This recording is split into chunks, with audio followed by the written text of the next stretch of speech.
Jessica, can I have a word? As I was catching up on some overdue chores, my husband Robert came home. It had been 15 years since our daughter Sarah had disappeared, and gradually, the conversations between us had dwindled to just necessary exchanges. When was the last time he started a conversation? There's someone I really need you to meet.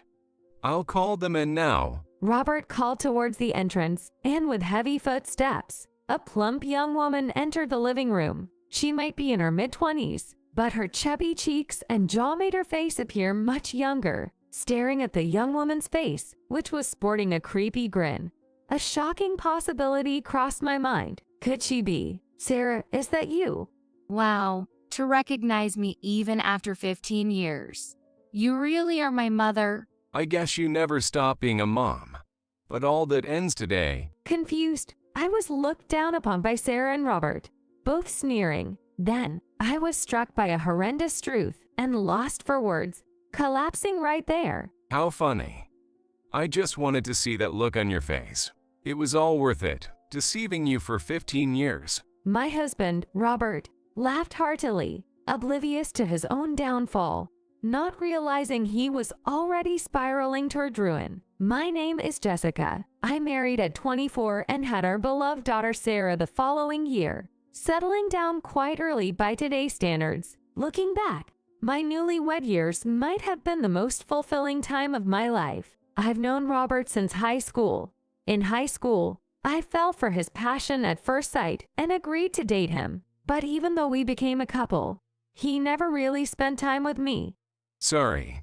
I have something today. And with that, he'd head home alone, feeling self-disgust, wondering if he was dissatisfied with me. I heard an unbelievable rumor from a friend. He was flirting with other girls. Shockingly, Robert was the type of a person who doesn't feed the fish he catches even in high school. Disillusioned with him, we broke up after only 1 month of dating, and we met again when I turned 20. He had become even more handsome, refined. I'm really sorry about back then. I've changed. Can we start over, just as friends? His sincere attitude touched me. Our friendship resumed, and 4 years later, we were happily married. Our daughter Sarah, strongly inheriting his traits, was already a striking beauty in kindergarten. My concern was her becoming spoiled and arrogant like him, especially when indulging her sweet tooth. Mom, I want cake. Why can I only have one a day? Because sweets can cause cavities, and eating too much sugar is bad for you. You already had lots of snacks today. Let's wait until tomorrow. Mom's being stingy. Hey Dad, listen. Mom's being mean. Come on. Let the kid have what she likes. If you make her hold back all the time, she'll end up grumpy like you. I'm just thinking about Sarah's health. I don't care. Dad said I could have it. Thus, he and our daughter often ganged up on me, making me out to be the villain. She was notably more stubborn about sweets, even slightly overweight compared to other girls at her age. I wasn't overly strict. I just wanted her to have some moderation, because unchecked indulgence from a young age can lead to issues later. Yet, it seems my strictness seems mean to Sarah and him. My cousin Emily often lent an ear to my parenting woes. Parenting sure is tough, but I think Sarah will come to understand your words once she's older. Emily, who is 2 years older than me, is quite a privileged person in my opinion. She is what is called talented and beautiful, and even to me as a woman, she boasts dazzling good looks. She attended a top-level university and now works in public relations at her father's company. A truly successful life. I'll talk to Sarah next time I see her. She's pretty open with me, you know. I'm sorry to ask, but could you? I feel like Sarah doesn't really respect me. You're imagining things. Anyway, I'll come over and we can hang out next Saturday. Emily wasn't particularly fond of kids, but she'd occasionally come over to play and look after Sarah. Sarah was quite attached to Emily, and she was always in a good mood when Emily visited, probably because Emily always brought a lot of sweets. While somewhat anxious about my relationships with my daughter and husband, I was working hard every day. Frankly, Robert has moved from one job to another since graduating from high school, and his salary is considerably lower than that of his peers. As a college graduate employed at a respectable company, it fell to me to earn our living. It was tough balancing childcare, housework, and work, but seeing my family's smiling faces made it all worthwhile. However, that happiness would shatter during the summer when Sarah turned 9. That day, our family and Emily went to a park nestled in the mountains. We went there because there was a costume show of Sarah's favorite cartoon characters. Delighted by the show, Sarah wanted to play tag before we headed home. I was exhausted from work and wanted to pass. Come on, it's our day off. Let's play together. But my daughter pouted, and I ended up joining in. Robert and Emily were really into it, acting like kids themselves. All right. Dad will be at first. No hiding behind the playground equipment. Let's make it a fair game. However, about 13 minutes into our game of tag, I felt something was off. Despite running all over the park as it, I couldn't find Sarah anywhere. Though the park was relatively large, the playable areas were well maintained, so it didn't make sense that 3 adults couldn't find one child after a thorough search. She'll pop up soon enough. You worry too much. Yeah. Jessica, you always worry too much. No need to panic. Robert and Emily kept saying this, but after an hour of searching, they began to look panicked themselves. Hey, this isn't right, is it? Sarah, tag's over. You win, so come out now. Hey, I'm getting hungry. Let's go have some sweets. You want some too, right, Sarah? Please, I'm worried. Come over here now. Sarah, where are you? Despite our frantic efforts, shouting and searching the park, Sarah did not appear. 2 hours after her disappearance, we felt utterly helpless. We should call the police. It would be terrible if something has happened. But isn't that a bit much? Let's keep looking a little longer. No way. What if she's gotten into some trouble? Ignoring my husband's objections, I called the police. Initially, the police took a casual approach, but seeing my earnest expression and desperate tone, they started a thorough search. It's okay. Remember how Sarah sometimes plays pranks to surprise you, Jessica? It's probably just that this time. Unable to bear the pausing moments, I collapsed there, and Emily comforted me, rubbing my back. However, despite Robert and the police's desperate search, Sarah vanished from our sight, never to appear again. After filing a missing person report, I lost the will to live, and food wouldn't go down my throat. I was disgusted with myself for not fulfilling even the basic duties of a parent by keeping an eye on my child. It was Robert who encouraged me. Hey, if Sarah saw you like this, she'd be sad, right? Let's do what we can for now. Encouraged by Robert's words, I threw myself back into work, and at Robert's suggestion, we started a fund. Can we do something for underprivileged kids? It's not just to atone for Sarah's disappearance, but I can't stand doing nothing. Moved by his sentiment, I worked harder than ever, depositing all money beyond what was necessary for living into the fund's account. I think that was the only way I could keep myself from breaking down at that time. 7 years have passed since Sarah went missing. Sarah was presumed to be dead. That can't be right. Sarah must be alive somewhere. She will appear before me again, full of life. Forcing myself to hold out hope, I whipped myself into a desperate struggle to stay alive. Then, 15 years after her disappearance, my wish was fulfilled in an unexpected way. That day, as usual, I came home from work and fed our cat, George. There, no need to rush your eating. George became part of our family after Robert suggested getting a pet when he saw me in despair. Though he's over 10 years old, he still has a hearty appetite. However,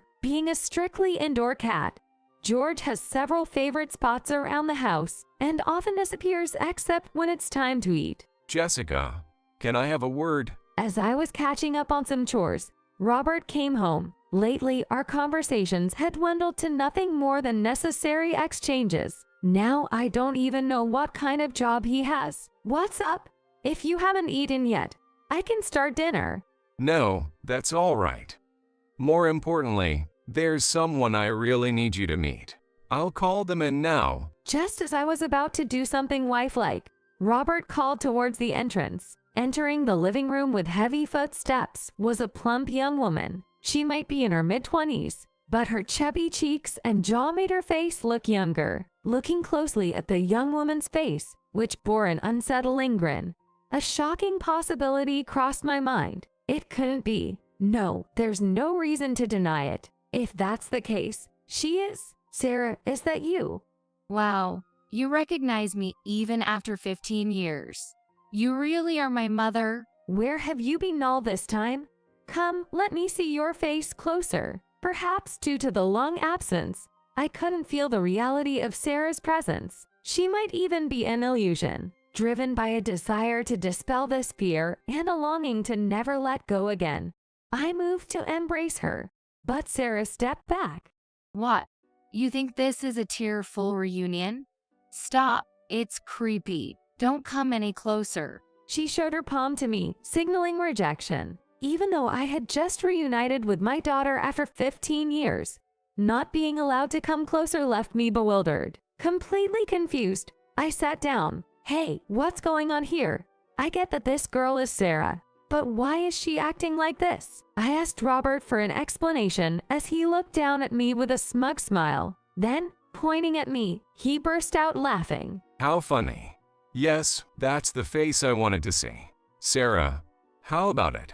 Isn't the troubled face of the woman who's been a pain to you the best? I've never seen such a foolish expression.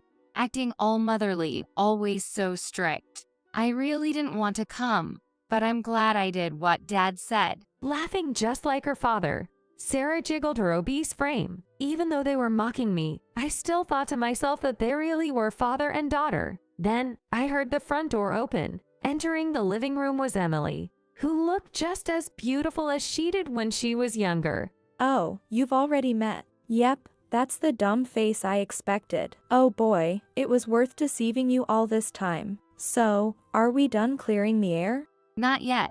Hey, did you bring what I asked for? Yes, this right? Honestly, I don't know how you can drink something so sweet. Emily said this as she handed Sarah a bottle of high-calorie soda, known for its sweetness. Seeing this all-too-natural interaction, I felt something was off. Wait a minute. Have you all been in on this together to deceive me? Finally caught on. Yes, the disappearance 15 years ago was all staged by us. The police, the relatives, everyone was fooled like idiots. Exhausted from laughing, Robert sat down on a nearby chair and began to reveal the truth about Sarah's disappearance. Back then, I needed some money. But you, being the upright person you are, wouldn't arrange it without a good reason. My acquaintances and financial institutions were no longer options. So I figured a dramatic act was necessary. That's when I thought of staging Sarah's disappearance. When Dad first told me, I was shocked. But to be honest, I didn't like you, Mom, so I thought, why not? I didn't have many friends anyway, and starting a new life seemed like a possibility. That's when the proposal came to me. Helping out meant getting paid, and more importantly, I was happy to become closer to Robert. On top of that, Sarah was quite fond of me, unlike you. With Sarah, who was dissatisfied with me, and Emily, who had taken a liking to Robert, they made up the story of Sarah's disappearance during a game of tag that day. The goal was to plunge me into despair, impay my judgment, and draw out the money. So that fun was. All the money you deposited came straight to us. The letters from the people the fund supposedly helped were all fake. It's convenient how easily deceived people are when they're vulnerable. Thanks to that, you've been generously financing me. Hearing my husband's words, I felt a boiling rage and a terrifying fear of the unknown. Using one's own daughter to deceive a spouse for money is not something a sane person would do. Sarah and Emily, knowing all this and still cooperating, seemed like creatures beyond my understanding. Living at Emily's second house was heaven. No more being nagged about homeworks or eating too much candies.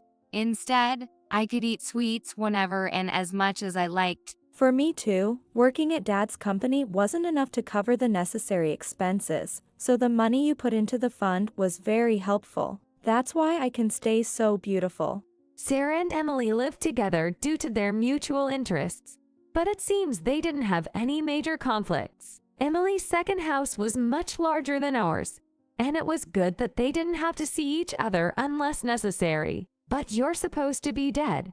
What about school and all that? Who needs school? You might not know this, being naive, but there are people in the world who will sell you someone else's background for the right price. When Sarah wanted to try attending high school and university, that's exactly what she did, posing as someone else. Well, I never finished any schools. If it were you, you'd probably force me to go for my future, right? Emily would never do that. She respects my wishes, unlike you. Responding to my questions, Sarah and Emily were triumphant smiles. Please tell me that everything you just said is a lie. But judging by their expressions, that seemed like a futile hope. I had been deceived by the people closest to me for 15 years. Since we've gathered enough money from you, we're going to disappear from this country. We're off to gamble at casinos abroad, and then live a life of leisure. How about that for a life plan? Seeing your foolish face has been the highlight. Bye. Loser. Thinking I'll never have to see you again really clears my head. You deserve to live alone. As my strength left me in shock, Robert and the others left our home, knowing their scheme. I hurriedly made a call to a certain place. Then, turning to my cat George, I spoke. Let's show them. 2 hours later, a call came in on my smartphone from Robert. Tapping the screen, I heard Robert's voice in a desperate tone. Did you send the cops after us? Yes, I did. After such a blatant confession of your crimes, it would be ridiculous not to report you. There's no way the police would act so quickly without evidence in your story. Normally, that would be true, but I have some evidence.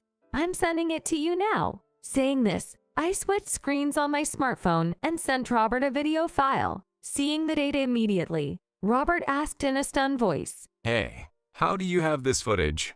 Were you recording us secretly? Apparently, he hadn't realized George sometimes disappears inside the house, so I installed nanny cam in the bedroom.